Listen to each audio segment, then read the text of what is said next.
ಪ್ರಸಂಗ ಮಾಡಕ್ ಬರಲ್ಲ. ಸೇವೆಗೂ ನನಗೂ ಎಲ್ಲೋ ಇದೆ. సేవ పరిచయకు నేను యాడో ఉండాను.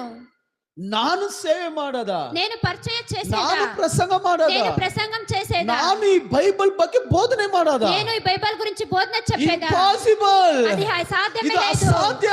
ఇది ಇದು ಅಸಾధ్ಯము. ನನ್ನಿಂದ ಸಾಧ್ಯ. ఇది ನಾನಿಂದ ದೇವರು ಸಾಧ್ಯము. ಆ ಮಟ್ಟಕ್ಕೆ ಯಾರು ತಗ್ಗಿಸಿಕೊಳ್ತಾರೆ ಅವರು ನೋಡಿ ಹೇಳ್ತಾರೆ, ಏ ಮನುಷ್ಯ, ನಾನು ನಿನ್ನ ಸಂಗಡ ಇದ್ದೀನಿ.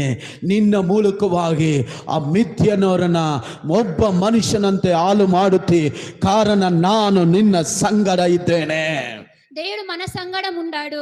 ಹಲ್ಲೆಲೂಯಾ, హల్లెలూయా, ಹಲ್ಲೆಲೂಯಾ. హల్లెలూయా. ನಮ್ಮ ಇಡೀ ಪ್ರಯಾಣದಲ್ಲಿ, మన ఇడీ ప్రయాణంలో, ಈ ಈ ಜೀವನದ ಯಾತ್ರೆಯಲ್ಲಿ, జీవన యాత్రంలో ದೇವರು ನಮ್ಮ ಸಂಗಡ ಇದ್ದರೆ దేవుడు మన సంగడ ఉంటే ಬಲವಾದ ಕಾರ್ಯಗಳನ್ನು ದೇವರು ಮಾಡ್ತಾನೆ. బలమైన కార్యాలు దేవుడు చేస్తాడు. ಹೇಗ್ ಮಾಡ್ತಾನೆ? ఎలా చేస్తారు?